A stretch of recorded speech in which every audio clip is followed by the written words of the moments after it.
Evening, ladies and gentlemen. It's your boy JC here.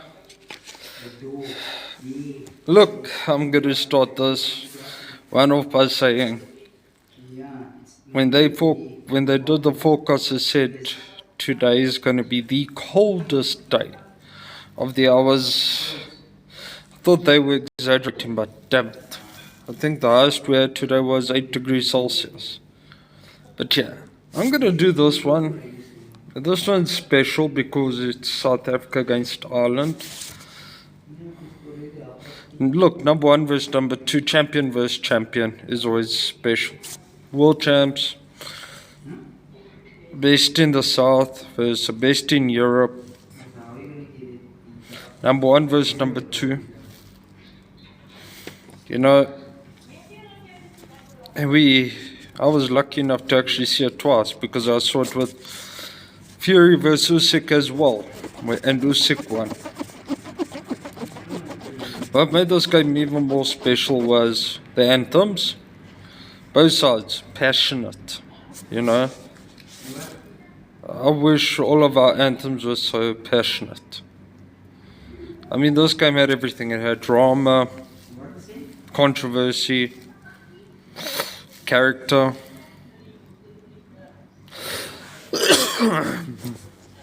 And those things. Look, I mean, it's expected. Both these sides would have showed us, particularly with Ireland. Not playing since their Six Nations, but it was still a long season. They had the Six Nations and they also had URC and Champions Cup. Because all South Africa had was the World Cup.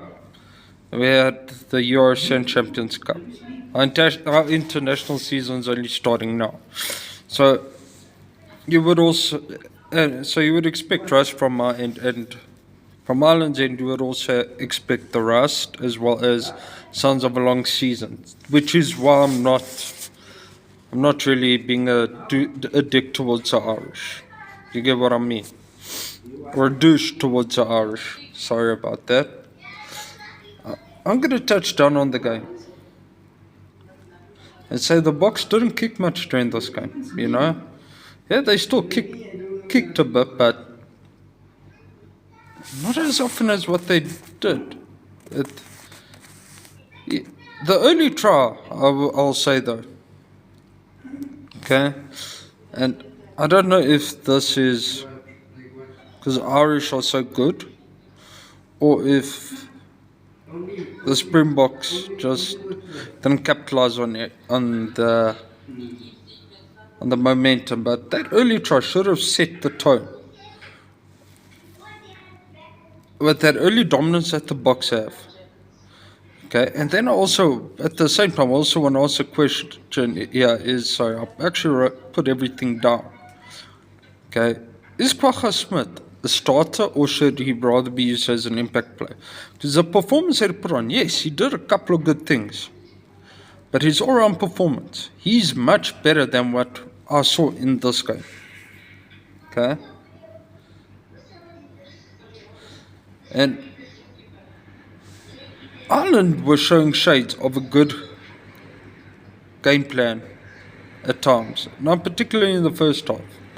But in the first half, the execution was just not there. You know? And you could see that these sides, in the early stages, they knew that one mistake would be very costly. Okay?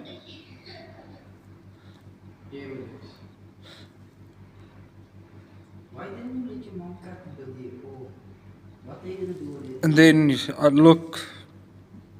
if you look at the lineup for this past weekend sides, and you actually look at the lineup on the pitch, the experience on both those front rows is phenomenal. It's phenomenal. And then you look at the experience that Ireland had on the bench.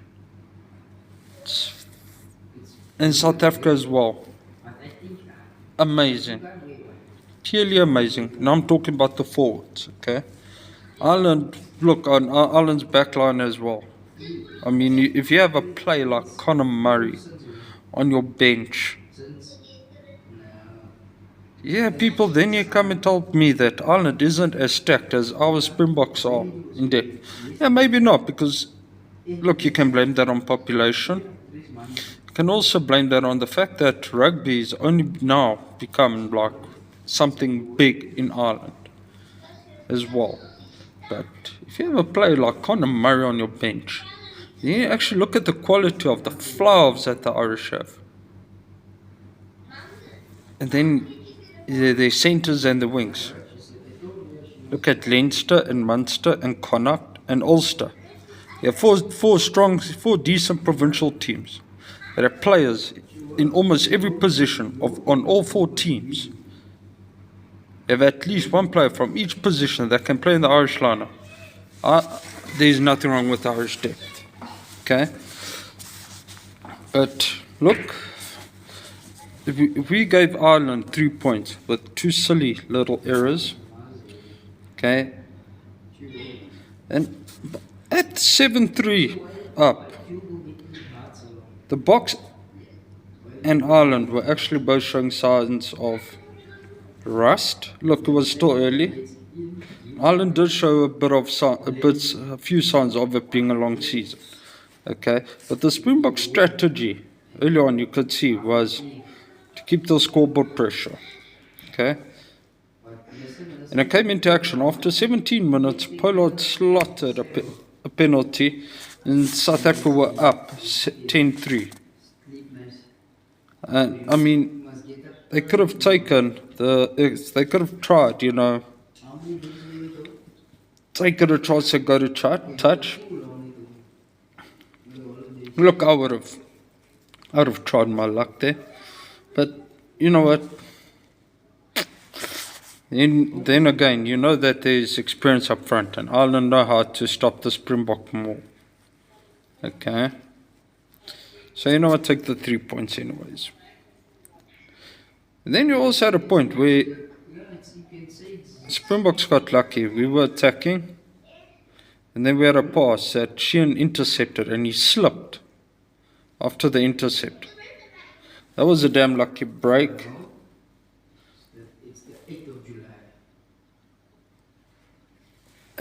But sorry, there was also a bit of a. After Clark knocked the ball on, the ref blew the whistle. But I want to ask, did anyone, or was it just me, that saw Kwagga Smith actually try a tap and go? Did you think that there was a tap and go penalty? No, it's just sorry, I had a bit of a giggle at that point. Look, I heard Sir John Cohen saying that the Springbok style of play, blah, blah, blah, isn't the future of the game. I'd like to say, Sir John Cohen, screw you.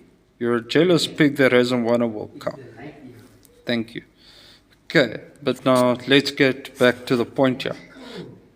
The lack of a maul was actually pleasant before halftime. There was no mauls. Okay? And at 27 minutes, 100 Pollard slots a penalty for the players not drilling away, and the score's 13-3. And over here, it looked quite bad for the Irish, being 13-3 down. Okay? Can't remember when last I saw Ireland down 13-3. Okay?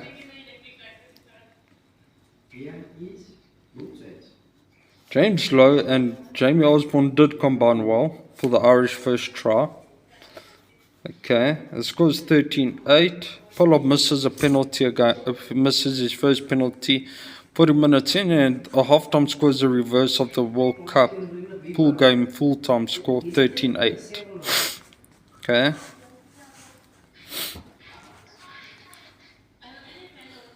And the next few minutes were defined by Springboks getting opportunities and not capitalizing on them. Pollard missing his second penalty in a row, and the score remaining 13-8, and Ireland deserving the credit for the fight that they put up here, especially Jamie Osborne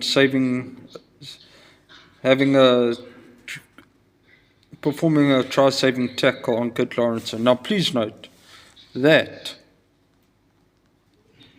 shows something. Those boys, it's his debut.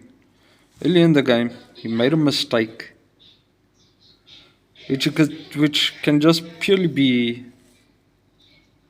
defined by lack of experience, where he took the ball into touch. A ball that was kicked by Cheslin Kolbe, he took it into touch. Over here, he actually saves face because Kurt Lawrence was in there. He was going to be in. If he didn't have the vision that he showed there to get Kurt Lawrence, not just tackle him before, but like literally time that tackle so well that Kurt Lawrence actually knocks that ball on into touch, would have been a try. Jamie Osborne, well done. Okay. Then the bomb squad comes on at 49 minutes into the game. Okay. They were slightly diffused by the Irish in the first scrum. You could see that again, that there's a bit of rust there. Peter Mahoney comes off after a great 15 minutes as a captain. His performance as a captain, beyond his game performance, just his captaincy was amazing. You know, he kept Ireland in the fight, yeah. Okay. Ireland diffused the bomb squad scrum. The Boks really messed up on chances here, and Ireland looked better in the forward play at 54 minutes in, and Ireland showed a great game plan here. Okay. But then Malcolm Marx winning a penalty was the first point that I could actually see Ireland were losing patience over there. Okay. And making little errors, small marginal errors. Then the next few minutes, I would actually say, is a controversial point in the game. James Lowe had a try chalked off after Roman Kelleher apparently played the ball on the ground. Okay. Here was the second nail in the Irish coffin, but Pollard then goes and misses his third kick in a row. Score remains 13-8. I want to touch on that penalty, okay?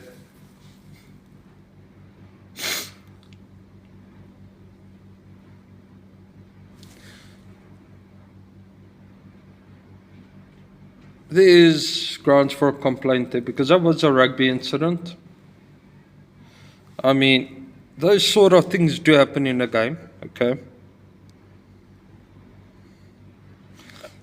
I mean, myself as a coach and a former rugby player, look, I didn't play at international level. I've done things like that before. And you know what? Movements like that gave tries, and those tries weren't chalked off. So, you know, and then again, if I had a try like that chalked off because of that, like now I'm talking about as a coach, if the kids at our coach had a try chalked off for a moment like that, I'd also question the ref, because that's a rugby incident in my opinion. But look, I'm a South African, so you know what, I'm not the one complaining. I'm just giving my own personal opinion here, a fair opinion. Okay, but look, Pollard misses a penalty, and the score remains 13-8. Okay. 63 minutes into the game, Casey has a knock on the head. Okay. And he gets stretched off. I'm glad to see he's actually doing well. He's okay. You know, I was worried about that. He's a great player, a great youngster. Normally, injuries like that, if they're severe, they do impact your career. Let's hope it doesn't happen to him, because he has his performance, along with Jamie Osborne and the youngsters in this Irish team, show that these oaks have a great future. Okay, Conor Murray comes on, and his experience proves very valuable for the Irish. Okay, and Ireland, I'm going to say they have a lot of heart here. Okay. 64 minutes into the game, the Boks get a scrum. And finally, the bomb squad shows some momentum. And this led to a Pollard's missed touch finder, which leads to another controversial point here. Okay. James Lowe jumps, grabs the ball, throws it back in. Kolbes catches it and he runs and scores. Okay. Now, again, another complaint from Andy Farrel. Okay. Which, look, myself as a coach as well, I'd also ask questions about this. Okay. The thing is, at school rugby, we don't have TMO. At international level, we do. Okay. And I will say thank God for the TMO. Look, the try would have been on-field decision was try already. Okay. But 9 times out of 10, I think with this ref, the way he refs, it's different because I'd say 70% of refs would have said, no, that's a line out. Sorry, guys. Not even a TMO, straight line out. Okay. But he gave a try. So, anyways, there's an angle where this shows that Lowe's hand is still on the ball when his foot touches ground. Then you have another 2 angles that show Lowe is not touching the ball after his foot touches the ground, which then led to the try being given. Okay. And then Pollard finally finds his kicking shoes again, converts the try, score is 28. Okay. The next few minutes, though, I shit you not. Sorry. I'm not lying to you. The next few minutes prove my point that altitude is not a factor anymore in rugby. Hasn't been for the last 20 odd years. Okay.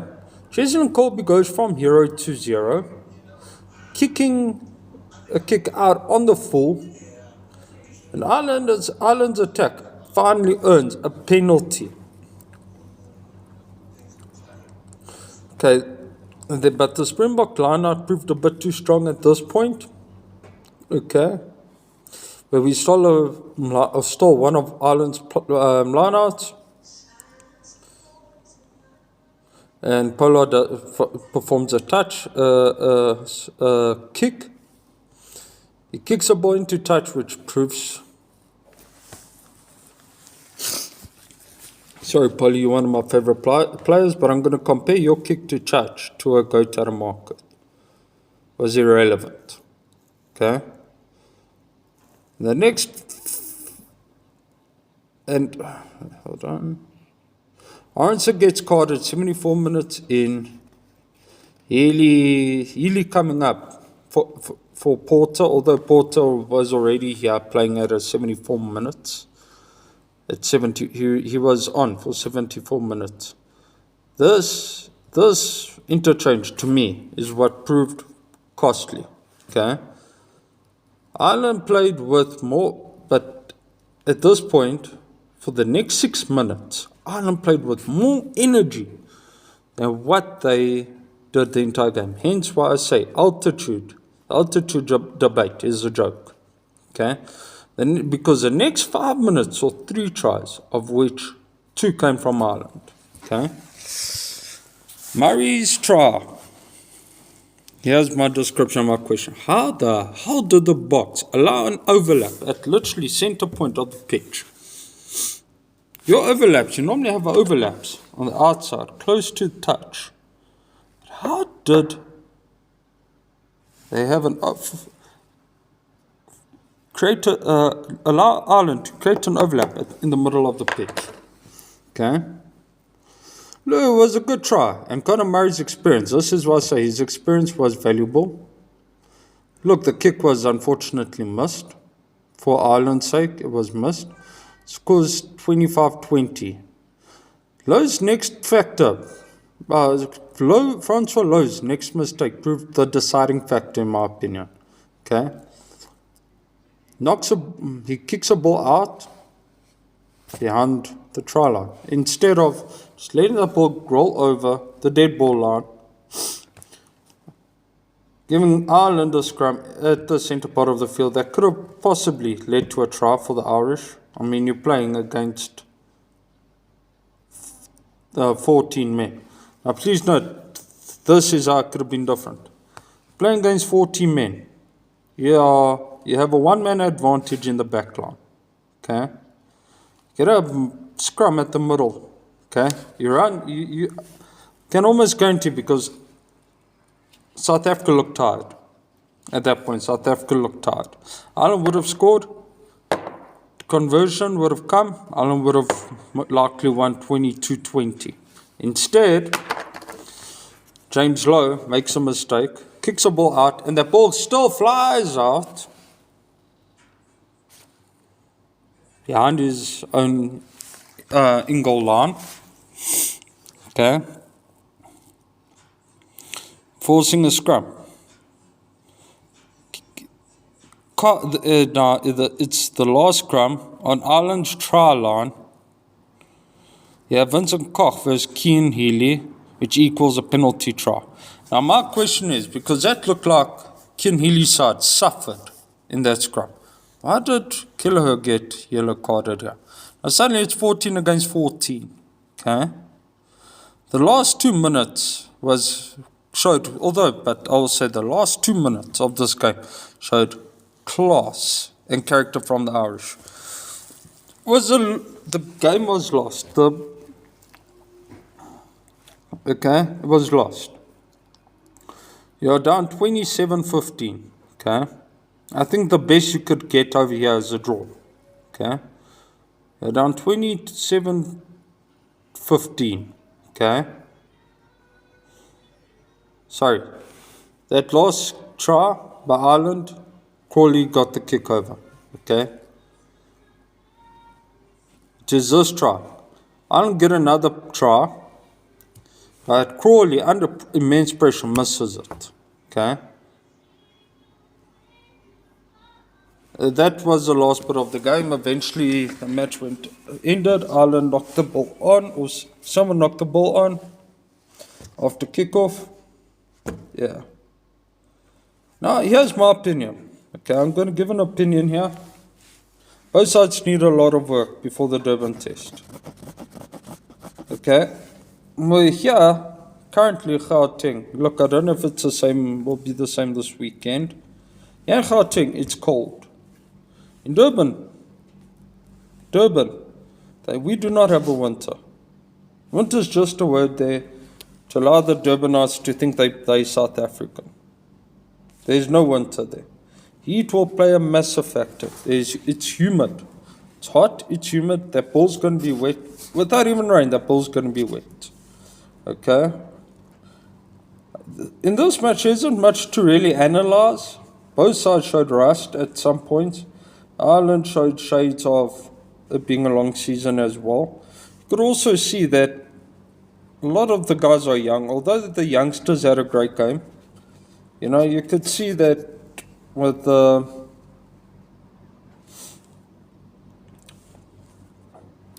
for example, Crawley and Casey, each having 14 caps between them. There were mistakes there. And Jamie Osborne making one mistake as well. But look, it happens, It's lack of experience comes with time. Okay? And refereeing, I'll be honest, refereeing over here was, I'll admit and say that the refereeing here wasn't at test match level. In my opinion, it wasn't at test match level. Andy Farrel has the same questions I'd have if I were the coach of Ireland. Okay.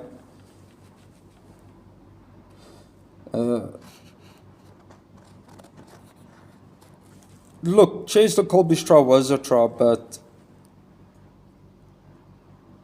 why was it like? That's up for debate, because, as I said earlier, one angle looked like Glow's foot was on the floor, another 2 angles looked like it was still in the air. So that's the next thing, okay? Ireland were good to stay in the game after the first 40 minutes. And Ireland also fought on after the game was lost, being down 28 after 72 minutes. into the game with Conor Murray's try and Ireland's 2 tries after in the last 5 minutes, making it 27-20. Ireland put on a great fight. So, it was a great game. Verdict, the game was great. Okay? But on performance, and I'm just going to grade the Springboks' performance here because you know what? Ireland, as I said, this was Ireland's second last game of the season. Okay? So I'm just going to grade the Springboks' performance here. I'll give the Springboks a solid C. If you think I'm being harsh, think about this. Conceding 3 soft tries. Okay, we conceded 3 soft tries. For a team that is seen as the best defensive team in the world, we conceded 3 soft tries. So, yes, our defense needs a lot of work, particularly knowing that we are going to be taking on the All Blacks in 2 games. We are facing an improving Wallabies side, and yes, I'm saying improving Wallabies side in Australia in the Rugby Championship, and a quick attacking Argentine side. And we also still have 1 game left against against Ireland next week. Look, and I'm not even going to talk about the Portuguese game because Portugal's not in that class right now, But the improvement that we need at defense, So yes, we need to jump straight up to a B at least by next week. And that B means we need to attack better and defend better. Okay? Is the work that we're doing on attack, does it cost us our defense?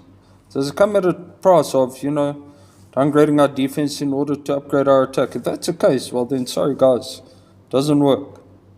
Because you defend like that against the Kiwis, you have a problem. You're in for a rude awakening. That's all I'm gonna say. Okay, so that's my opinion. Okay, and what I also want is that we also need to start using our youngsters. Okay, great that we used 12 players from the World Cup winning squad and beat Ireland 27-20 in Loftus. Well done, great.